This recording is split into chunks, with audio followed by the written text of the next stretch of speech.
Welcome back to Scene in 15. Please like and subscribe so I can afford this video editing subscription. Have you seen A Dark Song? It's a 2016 horror fantasy mystery that follows a woman's journey to contact her deceased son by performing a dangerous ritual. The film begins by setting the scene with a wide-angle shot of the Welsh countryside with a lonely car journeying through. We are then introduced to Sophia, who carries a focused and determined expression lacking any other emotion. We skip between her in the car and her viewing a house with a housing agent. She takes the house and even pays the agent a large wad of cash for privacy. She meets the occultist at a diner and asks to go see the house together. In the kitchen, he asks if she has started purifying herself. No sex, no alcohol, only eat from dusk until dawn and will fast for the next 3 days. He asks why she's doing this. She replies, love. Outside, he exclaims that he isn't going to do it as the house isn't right.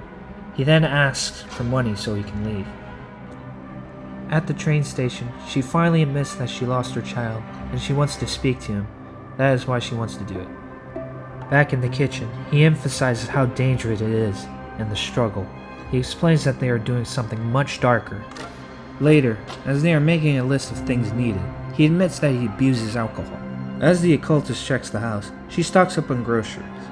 While she's packing the food into her car, she notices a hooded figure with white hair over a child on the floor. Suddenly, a woman comes up to her from behind, someone she knows. Next, they are at a restaurant where you find out she's her sister. Her sister is worried about the black magic and asks her to come home so she can look after her. Sophia rejects her offer, saying she has 2 healthy children, whereas she has an empty hole. She gets up and leaves and tells her sister to stay away from her. Later that night, the occultist asks if she speaks German. She replies yes, and the occultist seems to accidentally cut his hand. He then looks at Sophia and asks if she just lied. She denies it, as she can make herself understood. He replies half-truths are lies. Everything has consequences. He then suggests she should go for a walk before they are sealed in. We then see him spreading a white powdered line around the house. Just before completing the seal, he asks her one final time if she wants to back out now. In the next scene, we see her sleeping. He suddenly pours water over her to wake her and screams, "Why are you sleeping?" Back in the kitchen, she is not happy with him and reminds him who is paying who. He loses it and exclaims he doesn't care about the money, and she agrees to do everything he says. He then makes her eat a mushroom to cleanse her body. Moments later, she throws up.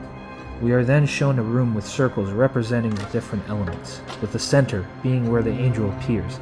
He explains after every ritual in each circle is completed, the angel will gain more power and can appear any time, most likely in the 4th circle. He then shows her a triangle representing the Holy Trinity, and explains that is where she can stay strong. He teaches her more about the symbols. She helps him shave his body. Next, he explains she must stay for a total of 6 days in 3 circles drawn in the chalk on the floor, 2 days each, to unshackle the house from the world. She must not leave the circle for anything, no food, water, not even the bathroom. Back in the kitchen, he asks if she's heard a dog, and she replies no. Then she asks how they would know when it started, when suddenly a black bird hits the window. He smiles and replies, "It has started." Next, she's in the water circle where she is drenched and nearly passes out, exclaiming that she needs sleep. He replies, "Not yet." He then lets out the blood from his arm into a glass and makes her drink it. A blood sacrifice. Sophia looks through her bag for her son's toy but can't find it. While enjoying a cigarette together, she asks him about his experiences. He claims he has seen gods, demons, and other things. She then asks if he's gone through her stuff. He claims he hasn't. Sophia then has her head on the wooden floor trying to hear something when suddenly there is a thud. He marks it and says they must progress carefully. While waiting for the laundry, she suddenly sees her son's toy on her washing machine.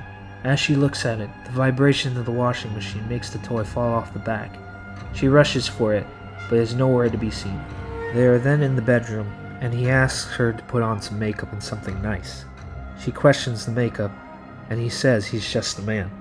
When she returns, he orders her to remove her clothes, turn around and bend over. He then masturbates. She turns around and exclaims, "That's not ritual sex." He then admits, "There's no ritual sex. He just needed to clear his mind." She is furious and leaves the room. The next day she tries to leave, but he stops her, saying she can't. He reassures her that she will be able to speak to her son. She then finds a cherry blossom flower and he tells her it's happening. As she's in the circle, a single gold flake floats down, then many fall around her. Back in the kitchen, she is angry that it's not working. He then questions her. He thinks she hasn't been telling the truth. He realizes she's hiding something and pins her down. She then admits that some young idiots did a ritual and killed her son, and she seeks revenge. He's furious, and he leaves the room. He fills a bathtub and wakes her up and tells her to stand in the water. He performs a ritual and dunks her head in the water 3 times while reading from his book.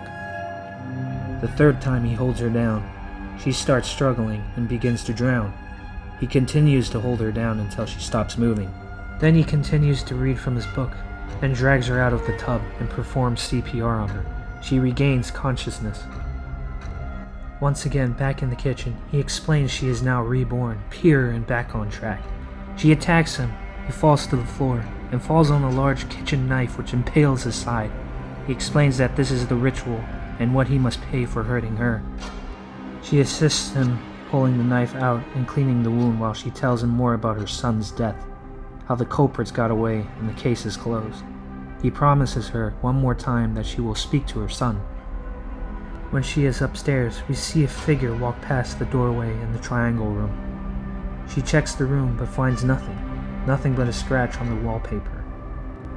She suggests that they stop as he is not well from his injuries. He shouts that he is fine and that they can't stop. His wounds gets worse and leaks pus. While she is sleeping, she hears a child's voice asking if mommy can hear him and to help him. She investigates while saying it's not her son. The voice replies that there's a dog and to be quiet, otherwise it will hear them. The child tells her he misses her and to open the door. She then replies it's not him. There's then frantic banging from inside, insisting she opens the door. The occultist then stumbles out into the corridor and tells her it's not her son. The next night, while she studies a book, she notices the light of a cigarette coming from an armchair. When she approaches the armchair, there's just a robe there with a burning cigarette and an ashtray next to it. She goes to check on him in bed. He says he's a warrior. Demons fear him. He finally cries, expressing that he misses his sister. The next day, he is dead. She wanders around the house distraught. She then finally decides to leave and crosses the line outside the house. She tries to start her car, which doesn't work. Then she walks down a countryside road and eventually crosses a bridge. She approaches a house, wishing that someone is in. As she gets closer, she realizes it's the same house. She's back where she started. She enters back into the house. As she walks through the corridor, she finds half a picture of her son in what appears to be vomit. While she's sitting on the stairs, she sees the occultist's body being dragged away. She then goes to the corridor and lights a match, which reveals 4 pale figures in front of her.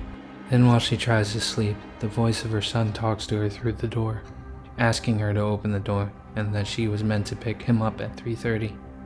She replies she loves him and that she is sorry. He asks if she's asking for forgiveness. She replies no. She's trying to get his killers. The voice then replies he's not her son, that he's just using her son's voice to scare her. She replies, I know. The next day, she follows a trail of her son's figurines and comes face to face with an old woman in rags holding hands with a child.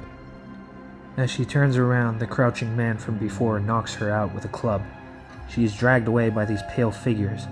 She is placed in a chair, and one of them cuts her finger off. She is awoken by the pain and rushes away. She tries to escape upstairs, but the figures hold her back. She looks towards the stairs and says, sorry. The light at the top of the stairs brightens and the figures behind her backs away. She slowly wanders up the stairs and comes face to face with a helmed angel.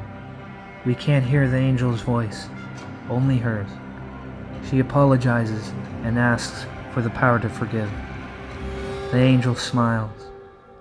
She is shown in the lake, letting the body of the occultist drift away.